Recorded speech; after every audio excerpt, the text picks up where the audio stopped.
Nate Williams. How are you this afternoon? Pretty good, man. Thank you very much. Had a busy-ish morning, but yeah. How about you? Not too bad because I've just been sort of preparing myself to speak to you. Um, yeah, so I guess how's your January been so far? Has it been fairly sort of normal or mundane, or considering it is like sort of January 20th, which is like Blue Monday, so everyone's like, ugh. Well, yeah, I guess it is, isn't it? Yeah. I've been ill for most of it, to be honest. So I've sort of still Oh, recovered. great fun. But yeah, it's been all right. Usual sort of like uh bits of work, which has been good, but also mild panic that my career's over because there's not enough work. That's pretty much January for most of us, I think. Yeah, because last January I was doing this with a DJ, and she was basically saying how January is basically like after like the mad bustle of like December and Christmas parties and all that sort of thing. January all sort of goes not completely flat, but like it does noticeably go quiet, especially in like I guess the creative industry, so to speak. Are you used to that? And is it just sort of trying to sort of preparing for it and making sure you've got stuff on and that sort of thing? Um, I'm not. I sort of am, and I'm not used to it, I guess, because every year it happens, and I go, "Oh God, this is it." So I feel like my career has ended like 20 times basically now. But Sure. um, yeah, I don't prepare for it like consciously. No, I think I just sort of try and take work when it comes, and then sometimes it comes and sometimes it doesn't, and that's it's the nature of the work that I do. Okay. Though I can see that you've got plenty of instruments in your studio to keep you company. Now, I've had a few people on who have like done bits in their studios. So we got drum kit and a few guitars. There's some bits that you can't see. There's a couple of synths. There's a piano back there. So Oh, there's a nice. few bits of keep me going through the on the quiet days. Absolutely. Absolutely. So speaking of musical instruments, for people who don't know, Nate is a, I guess, session musician and a touring musician. Would that be the best way of phrasing it, or is there like a official term for what you do? I sort of see session musician as like an all-encompassing thing of somebody who does Okay. sort of recording work and touring work. Really, I don't see them as different things necessarily. So yeah, that, and then when I'm not doing that, I'm sort of trying to do some. I try and do a bit of writing, production stuff, and I do a little bit of teaching. But yeah. Oh, nice. That's cool. So I guess taking a sort of leap out of your book, so I guess when did you and music meet, and how did it all happen? Um, I'm from quite a musical family, really. So I was sort of just surrounded by it quite an early age. But I sort of officially started sort of having sort of mess around as kids do, and I started having piano lessons locally when I was 5.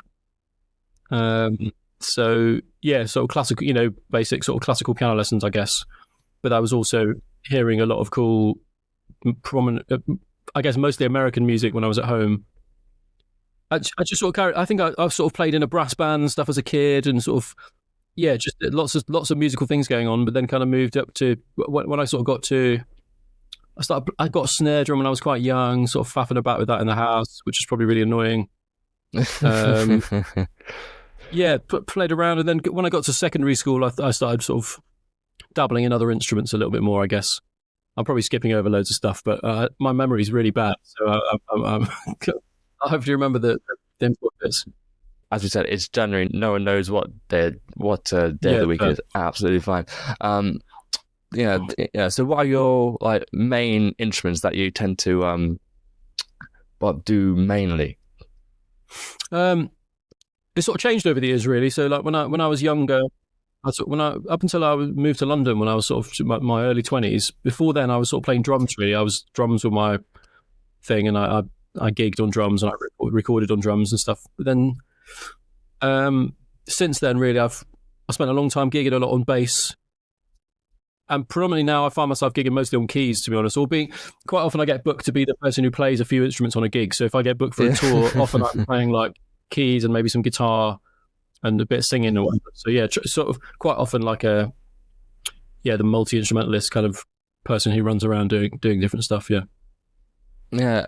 Well, because I'm a guitarist, sort of first and foremost, as you can probably see, they like the two guitars there.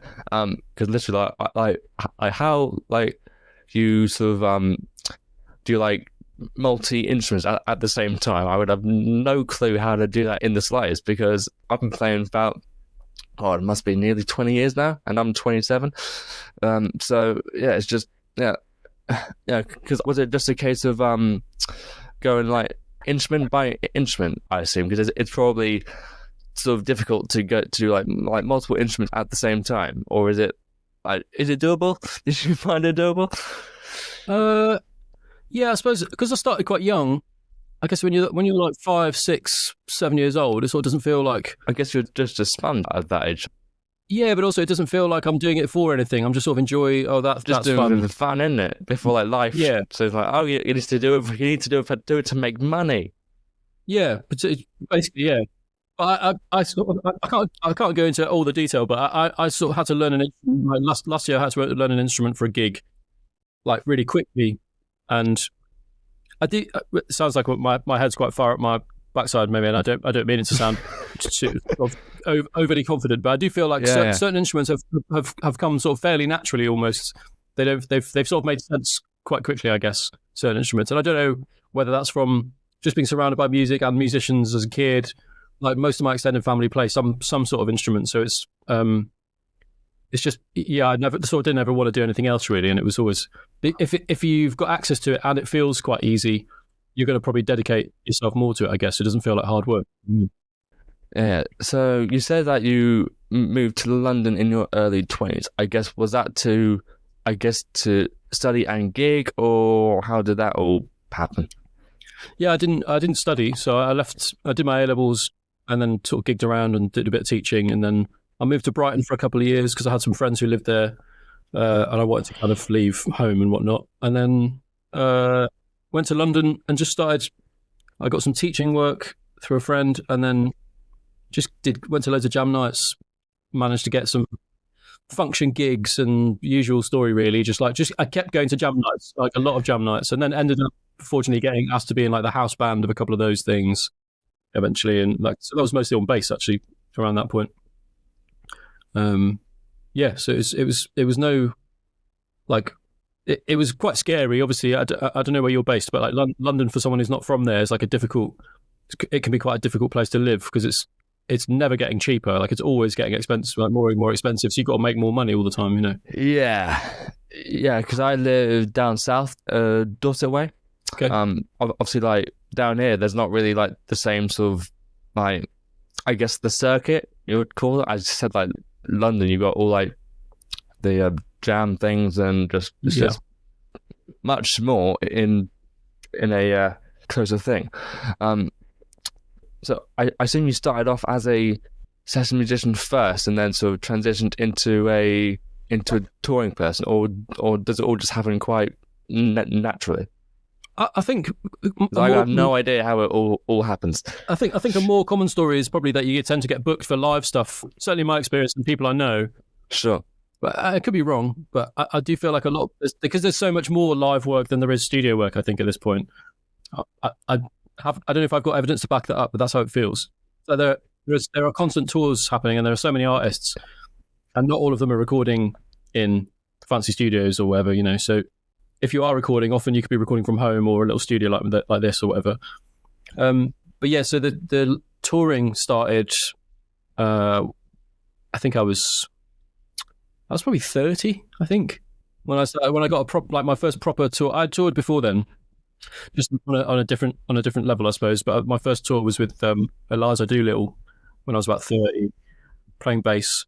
So I did the audition. I didn't get the gig, and then the guy who did get the gig couldn't make the tour, so I got called to do that tour basically because someone else couldn't make it. So okay, it's quite fortunate. So that was my first in. Yeah.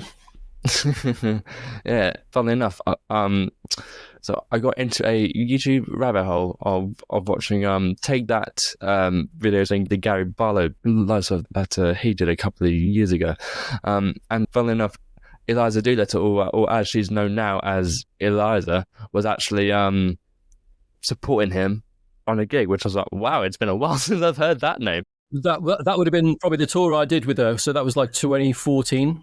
So we supported Gary. That was my first tour, was supporting Gary Barlow. Oh, wow. Yeah. Okay, so not a bad start then. Yeah, it's quite a daunting start. Yeah, because it's like, oh wow, I was on tour with Eliza, so it's a different gig for sure. But you get to see, yeah, you don't get the same stuff. It's not quite as glamorous. Yeah, but, yeah. So it was quite a, it was a cool way to start. It's like a support slot, but the venues, it was only the biggest venues I'd done at that point. Like arena venues and that kind of thing, which is cool. Yeah, because at that point, what was the biggest venues you'd done before you started touring? I'd done some gigs with a guy called Griff Reese, who was in a band called the Super Furry Animals. I'd done some stuff with him, so there was still reasonable sized venues like the Roundhouse and those kinds of things. Oh yeah, nice. We've done some nice festivals, and I had played drums with a jazz piano player called Hugh Warren. So I'd done some stuff with him prior to that. So like Brecon Jazz Festival and some cool things like that. So I had played reasonable sized rooms, but they weren't 15,000 arenas. So it was quite a jump from like something like the Roundhouse, which I don't even know what the capacity is, but it's probably like a couple of thousand, I guess, the Roundhouse. Yeah, a couple of thousand, isn't it? Yeah. So yeah, it's obviously then 6-7 times that. So it was quite a noticeably different experience. Yeah. Because I've got a friend who's a session, sort of doing the same thing that you do, and he does a load of like the tribute gigs, and because like right now he's on tour with Joseph, the show. Do like people like you like have agents or that sort of thing, or how do you guys get like contacted? I'm just really interested in how it all works out of someone that's interested in that industry to a certain extent. So I think it depends. So there's a lot of factors, but for my personal version of it is, I was doing a lot of jam night things. I got into some house bands and jam nights, and a lot of people go to jam nights just for fun and to listen, or other musicians go, and they find musicians they think sounds okay. So I happened to meet people there, and somebody thought I sounded them right, and eventually I got asked to audition for gigs. Didn't get a few of those, and then eventually I got the Eliza gig. So that was one. So most of the time, it's like, for me, it's been word of mouth or saying yes to stuff, basically. Yeah, saying yes to gigs that maybe in and of themselves don't look like much, but then they lead to like, oh, the guitar player happens to be in quite a well-known band, and then you get asked to do that tour, which is literally what happened to me with certain stuff. I did like a 40th birthday party, and the guitar player happened to be Rob, who plays for Jamiroquai. So it was like and then they needed somebody who does what I do, and that's how I got that gig, for example. Nice. So then after the Eliza gig, what did you do after that? There were a couple of bits where I ended up sort of gigging around a bit and whatnot, but I don't think I did any like major tours until. So I had depped on a few bits. So I ended up depping for like KTB and people like that, which was cool. Did some bits. Yeah, because what does depping mean in your? It's like a deputy sort of thing, but I'm not 100% pretty much, yeah. Sure. So her regular bass player at the time was a guy called Henry Guy. He's an amazing musician, and he couldn't do like a few of her gigs, so they got someone else in to do it, and that person was me. And so the first gig was like, I had a gig the night before somewhere, so they literally picked me up on the tour bus in the night after my gig, and there was no rehearsal for that gig. It was a big festival. I forget what it was, but I actually had a sneaky iPad on stage, used Henry's equipment, so it wasn't my stuff, it wasn't my bass, it wasn't whatever, which was terrifying. So like to dep on stuff, some people like people I know who are really good at it, probably too many people to name, but like people who spring to mind happen to be bass players like James O'Wye and Diego Rodriguez. Like there are people out there, they can learn music like super quickly. Like that's not a skill I've got particularly, I don't think, but they can learn music in an afternoon and then go and do the gig that night. That's a crazy skill, and it's not. So I have turned things down in the past when I've not had enough time to learn stuff, which is probably not ideal because everybody says in this industry that you should say yes to everything. Anything and everything, please. Yeah, it's tricky, but yeah. So I depped on a few bits, and then eventually did a tour with a guy called Marcus Feely, who used to be in a band called Westlife. Yeah. So did a tour playing piano with him. Worked on a few of the arrangement bits and whatever with him, but that was a cool tour. That was another support slot supporting Wet, Wet, Wet, I think it was, Oh, very nice. which was, again, like a cool tour, like slightly more nerve-wracking because it was just piano, Marcus and a couple of BVs, Vula and Ladonna doing BVs. So it was like, and some tracks. So it was quite nerve-wracking in the sense that it was really exposed. Wet is Marty Pello, right? Yeah. So obviously, Cool. Just making sure I know. Yeah. Like a pretty just double checking. Okay, that's cool. Pretty massive band. So obviously the crowds, it was another like arena thing, pretty much. So there were, so playing some Westlife songs on piano and stuff was quite nerve-wracking because it's obviously, you can't really get those wrong, you know. Flying without wings. Flying without wings? Yeah, That's one, exactly. isn't it? Yeah. So yeah, that was what I was doing before Jamiroquai. Yeah, it was just a few other tours and some bits and bobs. I was also like teaching and trying to do some like production things and stuff as well, but those were the live things I was doing. Yeah. I was listening to a podcast, because have you heard of Elmo Verano, I think his name is, or yeah. He was speaking to Dexter Hercules, who is Ed Sheeran's drummer, and he was basically saying how he finds one doing the jam stuff and teaching and that sort of thing. Not only obviously does it help in the downtime when he's not on tour with Ed Sheeran, obviously, and acts as like involuntary practice at the same time. Is that sort of the same thing with you? That's like practice when you're not gigging and helps when you're not touring or doing stuff like that. I do think there's an element. So Dexter I would see Dexter a lot of the things I used to go to, the Troy Bar and all those sorts of things. Ronnie Scott's and that sort of thing. Yeah. So it's a little bit different for me now, but at the time, it was like if you're not gigging, like it's good to go to those things just to play and to meet people, probably more importantly, and also practice, but also be playing with people and like because it's easy to get. So now I don't live in London. I live quite far away, so I don't tend to go to those things at all. So I'm practicing like it's pretty solitary. Like a lot of the time, the practice I'm doing. So, like, don't forget those skills. You know, so when I do get to play with other people, it's nice. It's a nice refresher of like playing in an ensemble and listening and all those good skills that you're supposed to have. You know, so. But like fully, I think the best thing from going to jam nights and stuff wasn't necessarily musical. Really, it's like just people I've met and I've made friends there, kind of thing. You know, that was a cool thing. Yeah, cool. Okay, so this thing called Jamiroquai. Now, I will admit, I'd heard of them, but they probably weren't during my my immediate years compared to some of the other people that you've played with. So because you said that was a word of mouth thing, or were you contacted for that from someone through someone else? I did a gig, a birthday gig. 40th birthday gig, wasn't it? Yeah. At Claridge's, yeah. Claridge's. Not somebody's birthday. Not bad at all. Had a fancy night out in Claridge's, yeah. Yeah, not bad. Not me, I was just in the band, but the guitar player was Rob Harris, so like incredible guitar player, general musician. But he was and still is in Jamiroquai. At the time, we played the gig, got on quite well, and then he called me and was like, "Yeah, we need somebody who can play some piano or keys, play some guitar, maybe do some singing. Like, would you be up for it?" And I was like, "Yeah." So I ended up going to so Jay, the singer, went to his house, played through some songs with some of the guys from the band. Jay came in and he seemed to like what I was doing.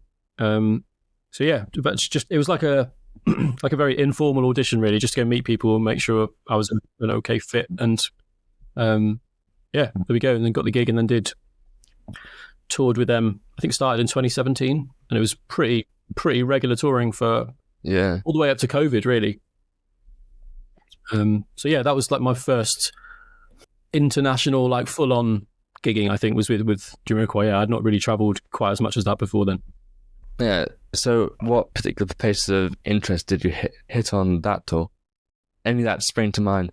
Yeah, there's a few. There are some because I guess there are places that I would probably never have thought to go. Yeah, like it's normally the case, isn't it? Yeah. So there are places I always wanted to go and places I'd never reconsidered. So, and some of the places I'd never thought about going were some of my favourites. So, like we went to like Armenia and Georgia and places like Kazakhstan, which is super random, but as really like as soon as you start meeting people, you realise there's just nice people everywhere. And it's really cool. But then, going to like Tokyo, which was somewhere I'd always wanted to go, and Oh, yikes! Yeah, which was nice. yeah. Got to do some really brilliant, like some places in South America. I may never get back to Brazil or Chile or anywhere like that, which was amazing. Went to some more places that in those sort of 3-4 years maybe than I have done since, for sure. With anyone who was touring something, obviously you're doing the same thing every night. To a certain extent, is there a part of me that thinks, I really don't want to play that song for the umpteenth time this week? Or is it just like, I'm living my dream, come on, like... It's probably somewhere in the middle. I don't hate doing it, because I'm it's not like I'm doing it for fun or, the experience. Like, I'm getting paid to be there. Yeah, they're getting paid to do this, can't be there, yeah. Yeah, so I have to, even if I'm not in the mood because of personal reasons, or, I might be a bit down or stressed or tired or anxious or whatever, you still got to put a face on and be like, because that one person might only see that band one time in their life, and I don't want to ruin it for them. Do you know what I mean? So, absolutely. I'm really conscious of that when I'm doing gigs. I think just to make sure that person who has their best time. But no, I know, but it's like a real privilege, isn't it? I can't relate to someone who doesn't want to play that song for the umpteenth time, because like you could be doing something far worse for the umpteenth time. Yes, very true. From looking, Jamiroquai are touring at the end of this year. I'm pretty sure. I think so. Yeah. So I left just after COVID to sort of do some other stuff. So yeah, I don't do that gig anymore. But okay, they've been recording I think an album, so they'll be touring the new album. I guess November seems like a sensible time to tour usually, so I'm guessing it'll be around then.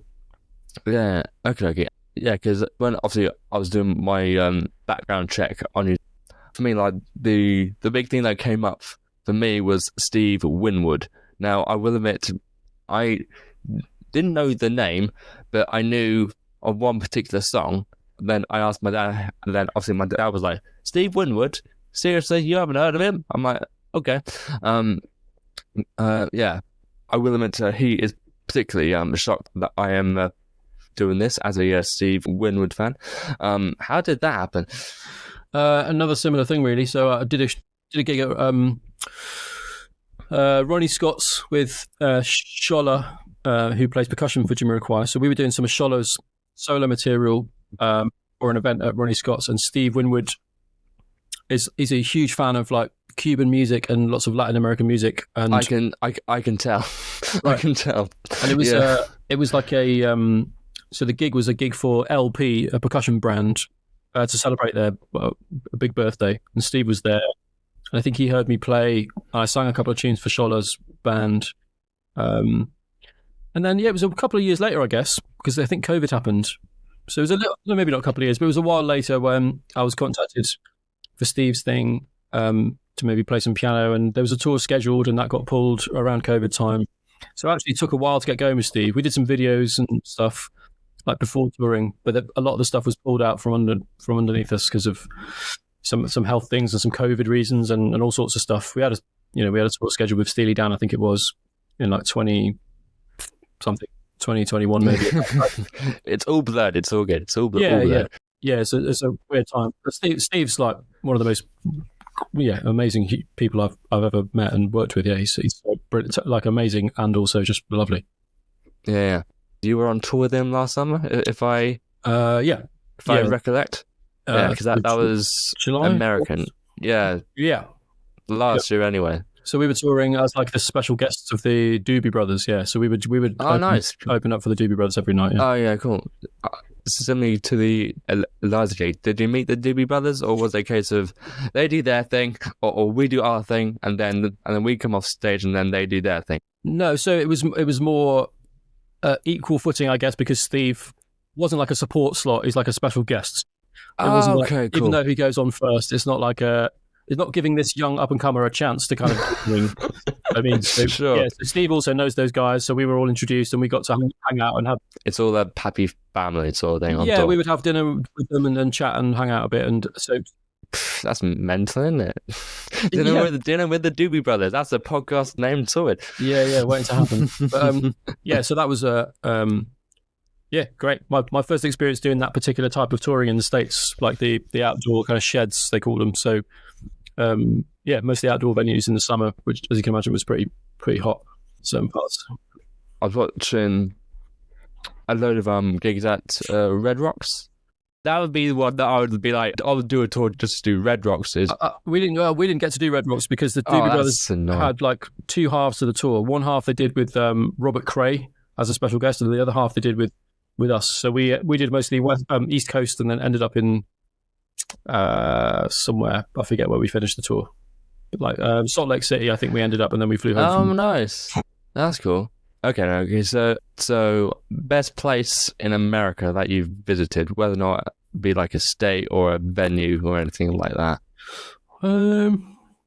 There's really brilliant stuff all around. Like, it was obviously, it's not every day you get to play at Madison Square Garden, so that was like a highlight. Okay. There was some places. Not bad, man. MSG, not bad. So there's some other gigs. Like there's a place called Guildford, which had a really brilliant backstage area with like all super cool stuff, basketball and swimming pool and golf and all sorts of mad stuff, which was really amazing.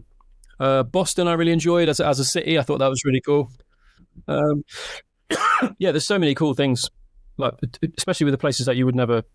I feel like as a potentially somewhat ignorant Brit, which is doing myself a disservice. I think it's easy to see like two coasts and then like a big chunk in the middle. Oh yeah, massively. Which is which is easily done, but actually when you start to investigate that giant middle bit, there's so many. Obviously, that doesn't need to be said, but obviously there are some amazing places and brilliant people and all that good stuff. So it was nice to check it out. I will admit, the only places in America that I've done was New York. Obviously, that's the place that everyone goes to just to say they've been. And then nearly 3 years ago, I did a summer in Florida, which was a lot of fun at a summer camp. And then I also did a week in Nashville too. Because did you guys do Nashville on your thing? Or because I don't know which. Now the East Coast or West Coast, who knows? We sort of flew into Nashville and rehearsed in Nashville. So we didn't do a show there, but we rehearsed for a few days and then went on tour. Yeah, right. So elsewhere. So we didn't do a show there, but we did get to hang out and eat some good food and check it out a bit, which was nice. Yeah. Did you get to go down like Broadway with all the bars with music coming in? That's an experience in itself, isn't it? This is mental. Yeah, it's quite a lot. I sort of struggle a little bit with that kind of thing where it's quite so it's quite such an attack on the senses. I'm a bit like, oh, yeah. So it's not it's incredible, but it's not somewhere I would choose to go regularly. Yeah, but it was good to see it. Yeah, went for a drink and watched some cool music, and yeah, it was nice. Yeah. But Nashville's somewhere like I would consider spending some more time, to be honest, because it's a very cool scene and lots of writing and production and musicians. It's just a really music heavy city, obviously. Yeah, I've got some friends in Nashville. Have you heard of Songhouse? No, I want to say yes, but I'd probably be lying. Okay. It's run by a guy called Tyler Ward, who's like a YouTube OG. If you type in Tyler Ward to YouTube, 10 years of stuff will come up. And so they have like a whole group of Nashville musicians that come together every week, and they basically get like a piece of like a phrase, and then they write a hook on that phrase, and then obviously if it blows up on social media, they then record that and everything. Because literally this past year they had 2 people on American Idol, so they're doing like bits and bobs. So I would definitely recommend checking them out. Yeah. And speaking of Steve Winwood, now obviously his main song is High Love. As like if you play that song, everyone would probably know it. Though must have been a couple of years back. There was the remix put out with Whitney Houston. Yeah. As someone who's played that with the guy himself, what did you think of it? I sort of don't know it well enough, really. Like it's cool. I think to bring those sort of older songs to like a younger generation's attention, I think is always a kind of a cool thing. But I would always urge people to try and check the original as well. Oh yeah, obviously check the original because maybe it's not as common as you might think. People don't always check the original, Hello everyone. If you've made it this far into the episode, thank you so much. As you're watching on YouTube, it would mean the world if you could leave a like, comment, subscribe, and hit the notification bell. Also, follow the podcast on socials at Reaching the Crescendo Pod using the links in the description below. Now, back to the episode. True, because I'm sure that when most people heard Valerie by Amy Winehouse, they didn't think, "Oh, that's a cover by the Zootons." Yeah, I don't exactly. think, yeah. But Whitney's up there for me in terms of Well, like, obviously it's top 5 Whitney. singers of all time. She could sing whatever she wants, you know. She could have sang a shopping list, and people would have gone mental. So you did allude to it previously, because this year is 5 years since COVID hit. And so you mentioned how that you were doing stuff with Jamiroquai before. So I guess, how did you keep yourself sane during that weird stretch of time that no one really does remember, but doesn't really at the same time? Yeah, it was quite weird, really, because I felt like, because I'm quite a solitary animal, I think. Anyway, I was sort of okay with, because my studio is sort of like on its own, so I could be here to work because I didn't have stuff at home I could work with, so I didn't have to come into contact with anybody. So I would come here quite often, or go, go for a walk or go running or whatever with my partner, blah blah. But yeah, I sort of weirdly sounds really terrible, because obviously, like, for a lot of people, COVID was like super serious and people lost their lives, and so I'm not making light of any of that. But for me, it was actually sort of bearable and okay and semi-productive, because I could come to the studio and just do what I wanted to do for a while, or there was remote work to be had. As there is now, it's like that hasn't changed. Like, people were doing remote recordings and whatever, and I did some like a couple of free things. I did a couple of like cheap songwriting classes and things on Zoom. I'd charge people like $10 or something for like an hour and a half, just like for people who wanted to chat about music, and I could still offer my teaching services to a wider group, but not charge the earth for it. So yeah, it's sort of, for me, it was.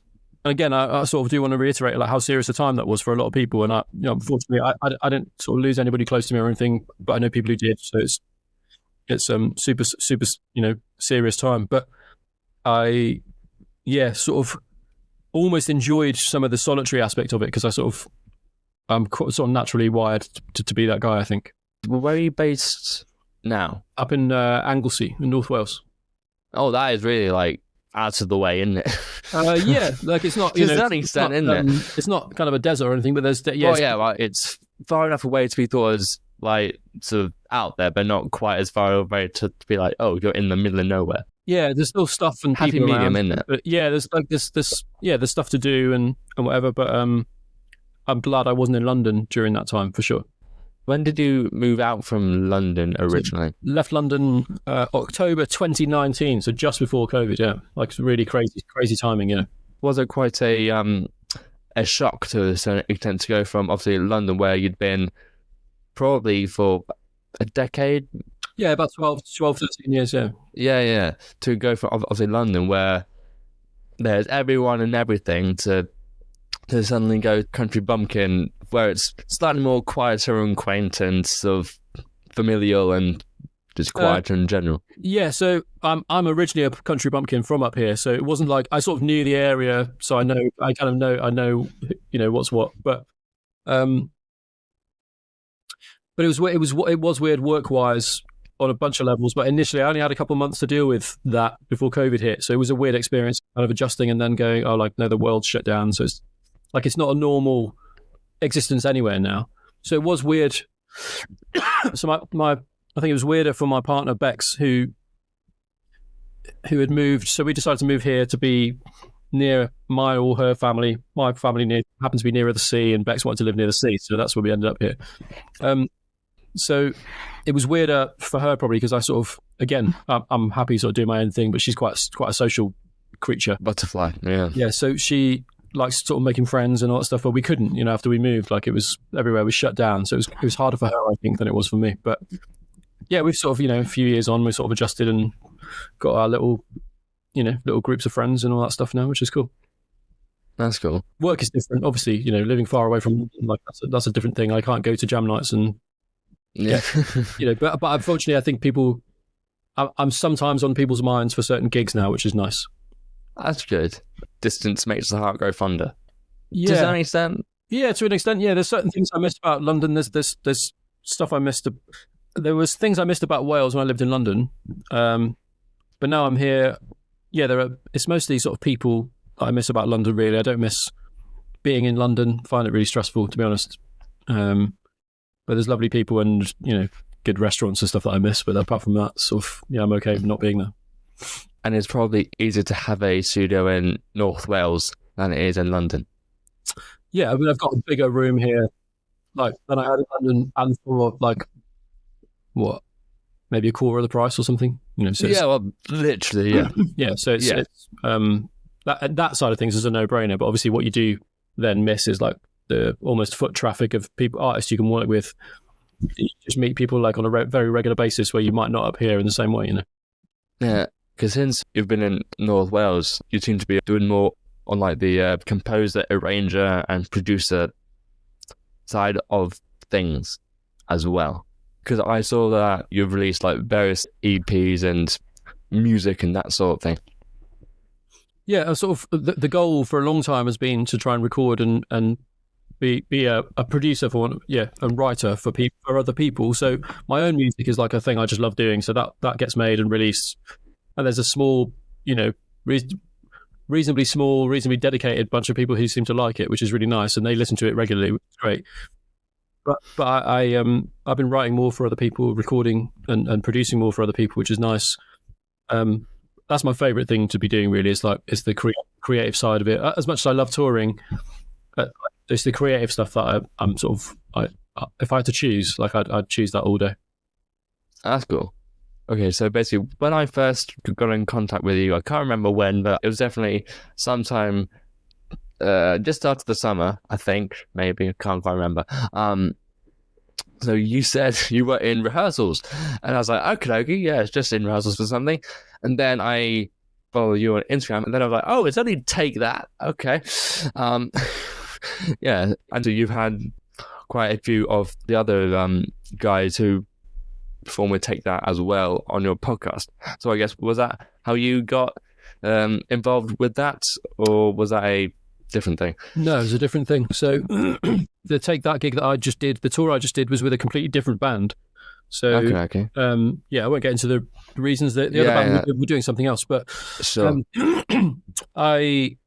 It's the first time I've ever got a tour from a fixer. So a guy called Bob Knight, who I've also had on the podcast. He's a great drummer. Also fixes like bands and stuff for labels and artists and whatever. Okay. He asked me if I was free for certain dates, asked me if I could play certain instruments and whatever, and see if I was up for doing it. So yeah, so it's the first time I've really gotten a gig through a fixer. I think he was after somebody who was a multi-instrumentalist who could do quite specific things.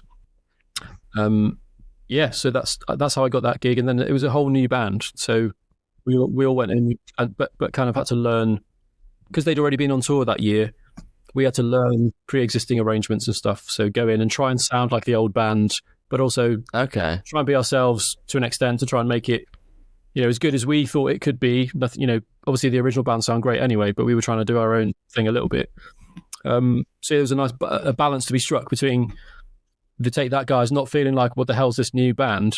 But what are you playing? We don't want to feel exactly like the old band, because that's you're doing yourself a disservice, I think, to try and sound like other people, maybe. Yeah, it was a similar thing with the Dexter podcast. He basically said the exact same thing, how he's done tours where it's a happy medium of trying to emulate what the previous guy did. So the guy whose tour is knows where he is and all that sort of thing. Or is it a case of like gig by gig, of whether or not the guy said, oh, just add your own bits and bobs to bits that you want to add to, or no, just play the music as it's written? It's sort of a bit of play the music as written, but also you can add your own flavour. So you're already going to sound, depending on the instrument you're playing, like you're already going to sound a little bit different anyway. Like we had Samson Jatto on drums for this Take That gig, whereas it was Donovan Hepburn on the previous one. Donovan Hepburn, yeah. And they sound like totally different to each other, and both obviously sound amazing, but they sound different. So it's already going to sound, you've got to accept, as the artist, you have to accept to an extent, it's going to sound slightly different. Even Samson's snare drum is tuned differently. Do you know what I mean? So even just that on its own, it's a different thing. But yeah, so there's scope to be yourself, but the MD's responsibility.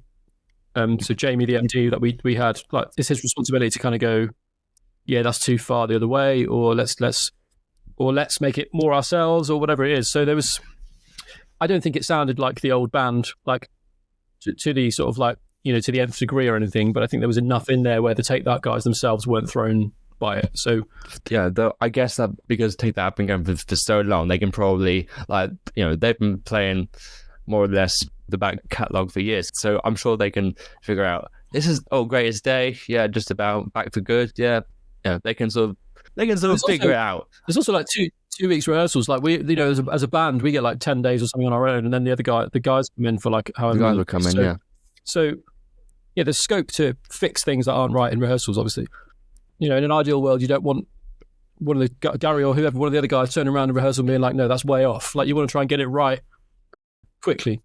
Because for me, like as a fan of the band and of Gary and everything else, like for me, it would just be trying not to be a fanboy over Gary Barlow. But I'm like, it's Gary Barlow playing like a million love songs or whichever one he's doing. That'll be the thing for me. But I'm sure it's professional. It's a job. It's fine. Get on with it. Pretty much, yeah. But you do get to.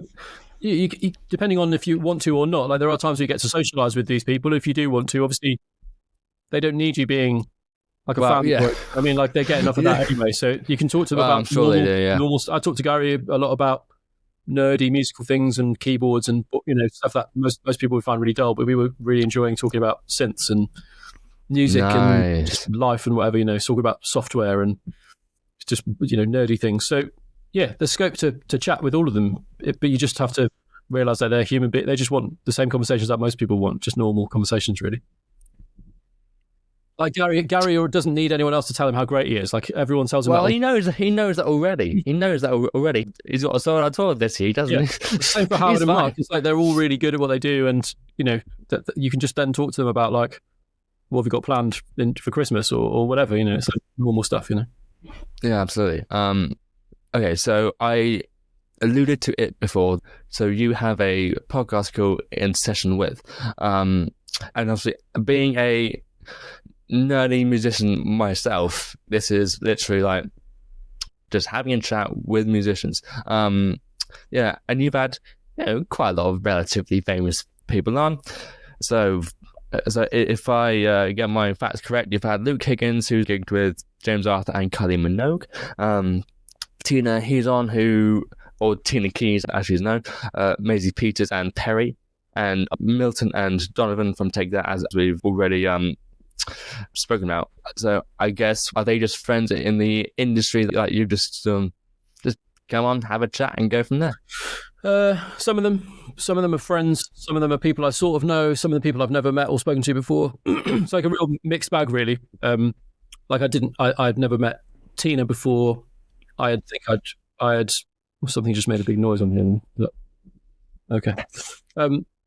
So Tina I'd never met. Like Luke I'd kind of met once or twice, I think, and spoken to. Donovan I had met, a decade prior and not really spoken to much since. So it's a real mix.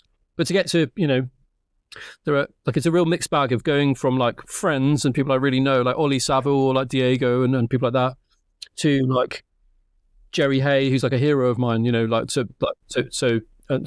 Charlie Hunter, Ella Feingold, like all these amazing musicians.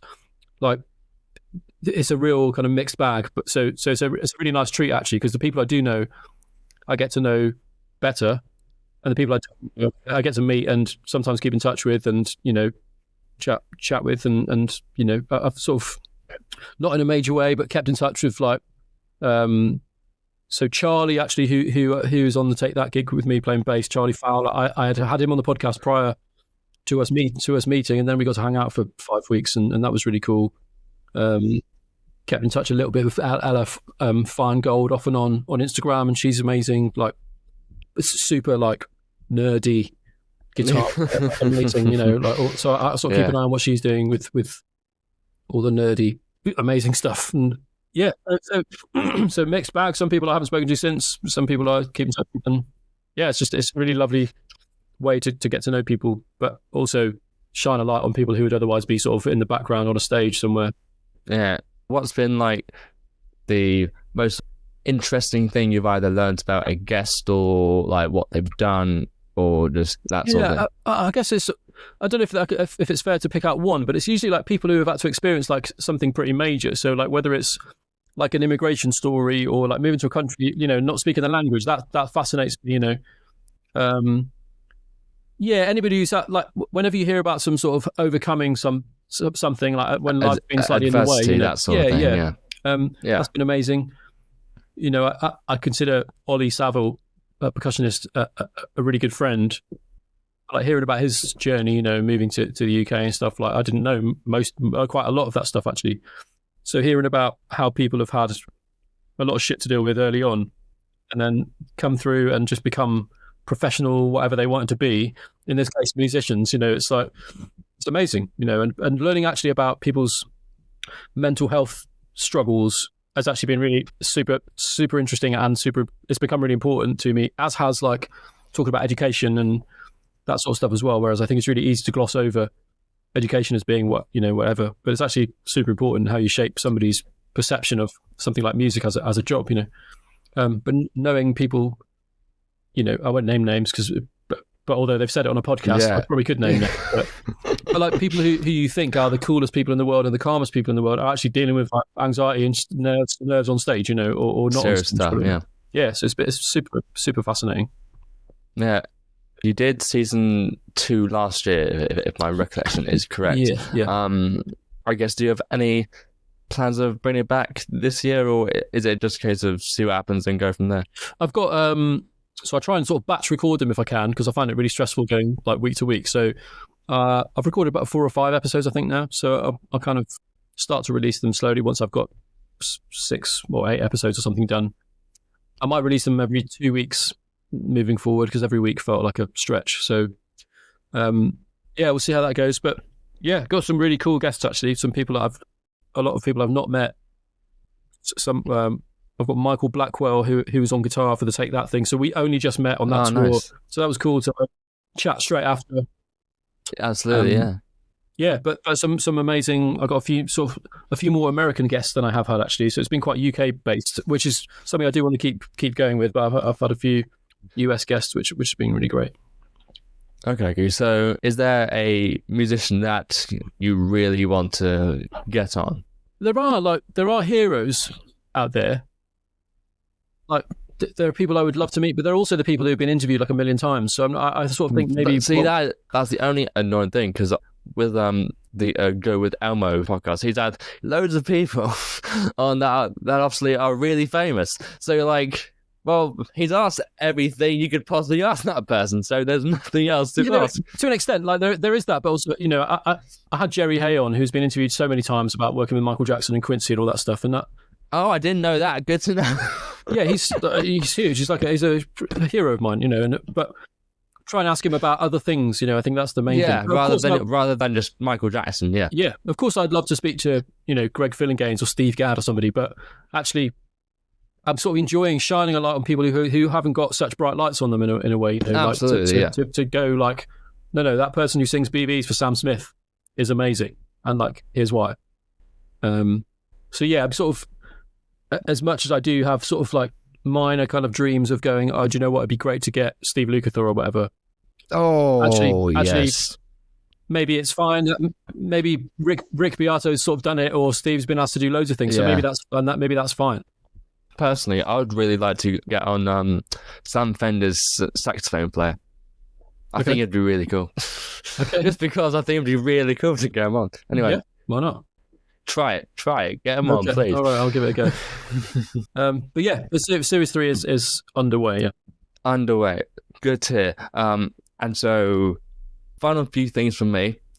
So, we're not either in the studio or on tour. What do you hope people are saying about Nate Williams? It's weird because I've asked people this question online. I know, that was why I've asked you that question. It feels weird to ask because I sort of know the question, so it feels like maybe I've already prepared an answer almost. But it's usually like, excuse me, I'm coughing all the time. No, it's all. I'm still recovering from whatever this flu-y horrible thing I've had. The entire country's had flu. It's no problem. It's trash. But yeah, I hope they just think I hope I leave and they say, oh, he was nice, or like easy to be around, or supportive, or brings like hope everybody else feels better because I'm there. I suppose. In a And I want to be a guest on his podcast, please. yeah, right. But I guess, I kind of always, and I'm sure it's not the case. Of course, you can't please everyone all the time. So I'm sure I leave some rooms and they go, fucking hell, why is he like that or whatever. But I do think there's, from a personality point of view, I really hope it's that, and they sort of feel like bigger and better because I've been there or something. But also, like musically, I just hope I almost want to go not unnoticed, but I just want people to kind of enjoy what I've done. Maybe not from a technical point of view, but just that everything felt better, hopefully. As we mentioned at the start, it's only the 20th of January, even though it feels like the 59th day of January currently. What are your plans for 2025? There's a couple of like production things which are happening, which I'm really sort of enjoying. So to get to be creative in that sense. So there's a couple of those ongoing, which is nice. There's a tour later in the year potentially, which I definitely can't mention, but that's probably not till like September sort of time or something like that. So more of this. It just feels like it's always, the tours might change slightly, but it's usually like production work, some teaching, and ideally a tour or two. But yeah, I've been doing some remote recording stuff, which has been cool. I've got some vague ideas on trying to sort of put some reasonable looking educational content out into the world, but we'll see. I sort of really care about that more than I have ever cared about that stuff, really. So it'd be nice to put some decent looking videos out. I don't really know anything about doing that, so I'm looking into it as much as I can to try and get decent results. But mostly trying to be busy with work, trying to be a better dad and a better sort of other half. That's pretty much the goal. Yeah. How old is your little one? She's 3. She was 3 in October. Yeah, so she's 3 and a bit. So it's all rapid changes, and it's all pretty mad. Yeah, so she's at that age. Yeah, is she like starting to pick up on what you do for a living, or is it because like you keep everything like very separate? She's just like, no, it's just my dad. He leaves the house every so often to go to this room, but apart from that. Sure, yeah. So she like this morning, she said like, have a nice day at the studio before I left, which is like, that's nice. Which is cool. So she knows what that is. She comes here relatively often and has a play around on stuff. She sort of knows. I think in terms of touring, like that's too broad a concept. She doesn't really know what that is, but she's seen pictures of me on stage or a video on stage, and I go, look, that tiny dot there is Daddy, and she's kind of like playing some songs. So sweet. But she, she doesn't like it when I go. She makes that pretty clear. But and then makes me work hard for her affection when I get back. But, she's like, it's basically like puts her hand up. Almost doesn't really, but like may as well do. When I initially get back, it's a little bit tricky. But Daddy, you left me for a month, okay? So you now need to give me this and repay me in this, please. Thank you very much. It kind of feels a little bit like that, yeah. But it kind of wears off. She kind of enjoys hanging out and playing more than she enjoys any grudges, I think. So yeah. So is she showing interest in like music or playing an instrument, or just enjoying banging a drum with a stick? She's sort of like, she's being 3, so she's like just loves doing everything. But like, I bought her a little keyboard for her birthday, and she has access to stuff, and she enjoys singing and dancing as most 3-year-olds do. So I'm not going to push her like too hard towards any of it. Like if she finds it and is interested, I'll certainly help her. But at the moment, I like singing songs with her. We sing songs in the car and whatever. She's super into like Moana and some films like that, which have got really great songs in them anyway. So we can kind of sing along. And she has good taste in music. She has very good taste in music. Absolutely. Yeah, sure. I'm certainly not going to force her into being a musician, because that's a crazy living. And so the name of this thing is about reaching a crescendo of some sort, whether or not it be like a gig you want to do or someone you want to play with, that sort of thing. I guess, what is yours? Is there someone you want to play with, or like a goal you have, like musical wise? I think it's probably like to maintain a living from like production would be a real goal of mine. So to just do that, I don't know if that's realistic for most of us, because we have to sort of diversify a bit and do tours and do other things to make a living. But that's like my ideal situation is to be in the studio and make stuff.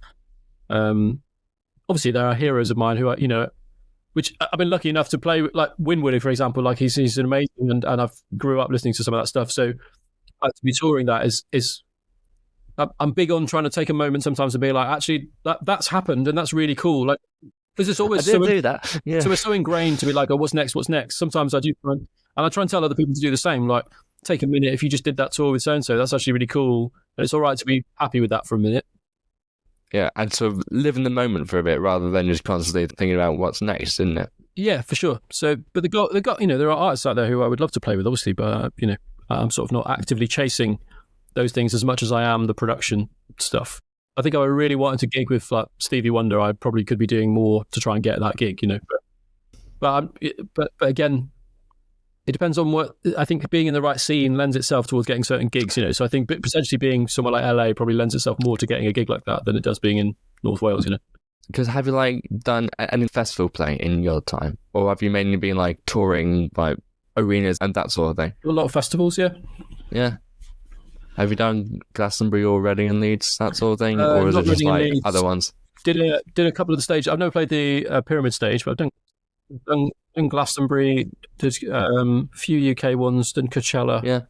Oh, nice. But yeah, so I've done a few festivals. It's a different experience, isn't it? It's always a bit kind of absolutely, yeah. ropey. The sound check's non-existent. Well, and, it's no one can hear you. Yeah. Yeah, it's a tricky one. I always feel for the crew really on a festival. It's like a very difficult thing to be doing. But yeah, it's a different kind of gig, a festival. It's just kind of fun though.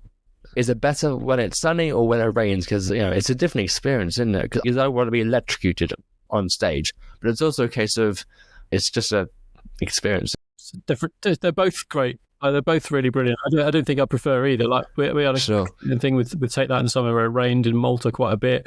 Yeah, that was really cool. But then we did a really hot gig in Abu Dhabi, which was amazing. Like a different thing. So yeah, weather-wise, as long as everyone's safe, because we've had gigs pulled for storms and things over the years. So as long as everyone's all right and the PA's not going to fall down or whatever, then I think everyone's there to see the gig. Just have a good time regardless. Just have a good time regardless. Yeah. I don't think people care. That's cool. I think that wraps up perfectly, Nate. I echoed it at the start, though. Can I say thanks for doing this at such short notice? It was much appreciated, and I'm sure that people are looking forward to seeing what you do in 2025. Though from me to you, it's been a pleasure, and thank you very much. Thanks, Ben. Thanks for having me.